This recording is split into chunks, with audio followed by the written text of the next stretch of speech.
వాళ్ళు రాయటం చదువు మాట్లాడుతున్నారు కానీ రాయటం చదవడం పోయింది అధ్యక్ష. భాషా ప్రయుక్త రాష్ట్రంగా ఏర్పడిన ఆంధ్రప్రదేశ్ రాష్ట్రంలో మొట్టమొదటి రాష్ట్రంలో తెలుగుకి ఈ దుస్థితి రావడం బాధాకరం. మొన్న కూడా 85.35% మంత్రి గారు పెంచిన తర్వాత సంస్కరణ తీసుకొచ్చిన ఇప్పుడు 1,00,000 మంది పైన రీబ్యాక్ అయ్యారు అధ్యక్ష గవర్నమెంట్ స్కూల్స్కి. కానీ తెలుగులోనే ఎక్కువ మంది తప్పారు అధ్యక్ష. అది చాలా బాధాకరం అధ్యక్ష.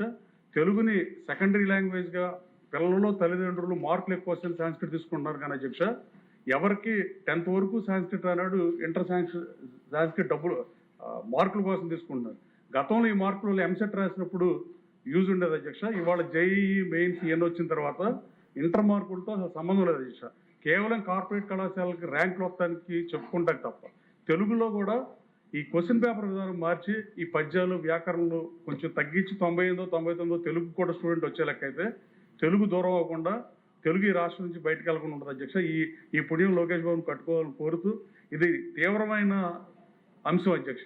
ఇప్పుడు ఈ కమిటీ ఏర్పాటు చేసే దాంట్లో ఇది పెడితే డెఫినెట్గా తెలుగు భాష గిడుగు రామ్మూర్తి గారు ఆ రోజు పద్య కవిత నుంచి వచనానికి తీసుకొచ్చి తెలుగుని ఎలా కాపాడాడో ఇవాళ మళ్ళీ ఈ రాష్ట్రంలో తెలుగు మాట్లాడలేని స్థితికి ఫ్లెక్సీల్లో కూడా తప్పులేదు. నేను మాట్లాడాను అధ్యక్ష. గత మంత్రి గారు ఇక్కడ హౌస్లో ఉండి మళ్ళీ చెప్తున్నాను అధ్యక్ష. కౌన్సిల్లో ఉన్నారు. అవును. అయితే సార్ దయచేసి ఈ తెలుగుని పట్టించుకోవాల్సిన గిడుగు రామ్మూర్తి ఇప్పటి నుంచి ఇప్పుడు వరకు తెలుగు కాపాడగలిగారు కానీ ఇప్పుడైతే తెలుగు నశించే పరిస్థితి వచ్చింది అధ్యక్ష. ఇంటర్మీడియట్లో తెలుగును మ్యాండేటరీగా చేసే సెకండ్ లాంగ్వేజ్ ఆప్షన్లో పెడితే తెలుగు రాయటం చదవటం తెలుగు భాష కొన్ని 100 సంవత్సరాలు మళ్ళీ ఉంటుంది. ఈక్వాలిటీ డీకుంటే ఇటాలియన్ యాత్రికులు కృష్ణదేవరాయలు పొగిడిన తెలుగుని ఆఖరికి ఇప్పుడు తెలుగు మాట్లాడే పరిస్థితి లేకపోవడం దారుణం. తెలుగు రాయలేని పరిస్థితి చదవలేని పరిస్థితిని రీబ్యాక్ తేవాల్సిందిగా మంత్రిని కోరుతున్నాను అధ్యక్ష. Thank you. ఆధునిక గిడుగు శ్రీరామ్మూర్తి గారిగా నారా లోకేష్ గారు ఉండాలని మీ అభిమతం. మన రాష్ట్రంలోనే తెలుగు అది ఎలా అధ్యక్ష? ఇప్పుడు విషయం ఆంధ్రప్రదేశ్ ఇంకెవరికి లేదు అధ్యక్ష. ఇప్పుడు విషయం ఆంధ్రప్రదేశ్ ఉన్నత విద్యను క్రమబద్ధం చేయు మరియు పర్యవేక్షించు కమిషన్ సవరణ బిల్లు 2026ను పరిగణలోకి తీసుకోవటం.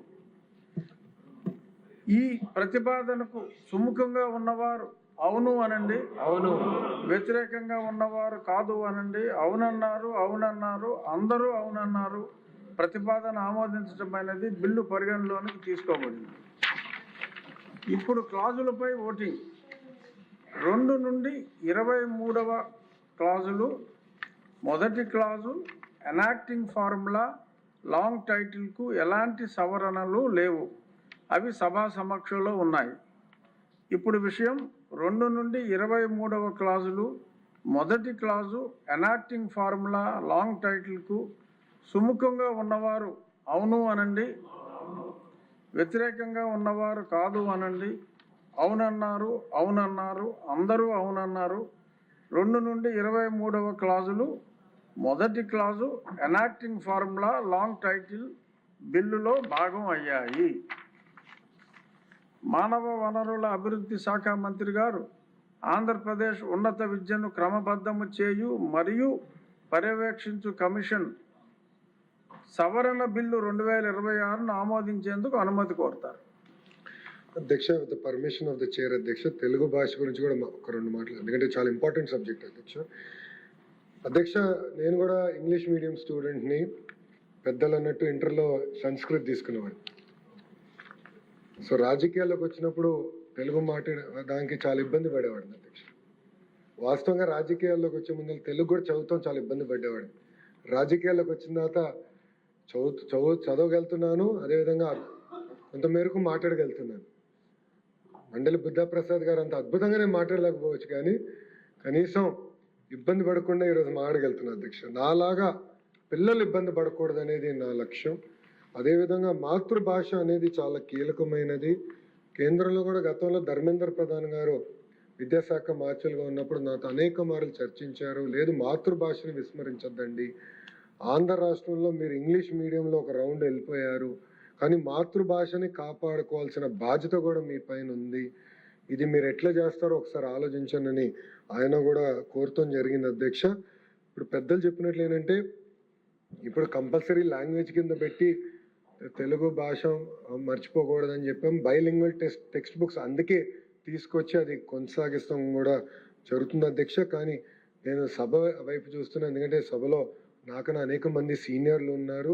వాళ్ళ సూచనలు కూడా తీసుకుని ఇప్పుడు వెంకట్రావు గారు కూడా సూచించారు కనుక ఆ కమిటీలో ఆయన్ని కూడా పెడితే, ఎందుకంటే కొంచెం సీరియస్గా తీసుకోవాలి అధ్యక్ష. ఇదేదో నామమాత్రంగా కమిటీ కాకుండా కొంచెం చాలా సీరియస్గా తీసుకుని స్ట్రక్చరల్ చేంజెస్ ఎట్లా తీసుకురావాలి, అదేవిధంగా తల్లిదండ్రుల్లో కూడా చైతన్యం రావాలి, ఆంధ్ర రాష్ట్ర ప్రజల్లో కూడా చైతన్యం రావాలి అధ్యక్ష. ఎందుకంటే ఈ పోటీ తత్వంలో ఏమవుతుందంటే సింపుల్గా మన భాషని విస్మరిస్తే మటుకు చాలా ఇబ్బంది ఎదుర్కోబోతున్నాం.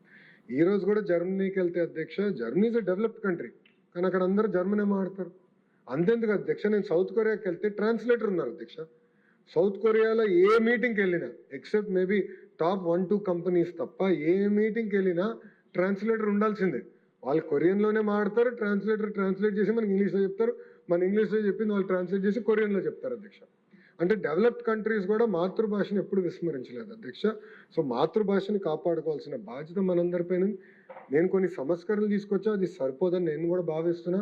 గౌరవ సభ్యులు ఇప్పుడు సూచించారు కనుక ఆ కమిటీ మీరు వేస్తే, మీ విత్ యువర్ పర్మిషన్ ఆ కమిటీ ఒకటి వేస్తేనంటే మేము వాళ్ళ సూచనలు చాలా సీరియస్గా తీసుకుని తప్పనిసరిగా అమలు చేసి మాతృభాష కాపాడేది కేవలం ఒక లోకేష్ వల్లనే సాధ్యం కాదు, అందరం కలిసికట్టుగా చేయాల్సిన బాధ్యత ఉంది. ఇది తెలుగు జాతి ఆలోచించాల్సిన అవసరం ఉంది. ఇది కేవలం ఒక్క వ్యక్తి వల్ల సాధ్యం అవుతుంది, నేను ఒక్క సంస్కారం తీసుకొస్తే సాధ్యమవుతుంది అనుకుంటే కరెక్ట్ కాదు. అందరం భాగస్వామ్యం అవ్వాలి, పెద్దలందరూ కూడా భాగస్వామ్యం అవ్వాలి, ప్రజలు భాగస్వామ్యం అవ్వాలి, పిల్లలు భాగస్వామ్యం అవ్వాల్సిన అవసరం చాలా చాలా ఉంది. అందుకే ఆ కమిటీ త్వరలో వేస్తే తప్పనిసరిగా మేము, ఆ అడ్వైజరీ కమిటీ వేస్తే తప్పనిసరిగా అది మేము సీరియస్గా తీసుకుని 2-3 సిట్టింగ్ కాదు 10 సార్లు కూర్చుని ఈ సంస్కరణలు తీసుకొచ్చే బాధ్యత ప్రభుత్వం తీసుకుంటుంది.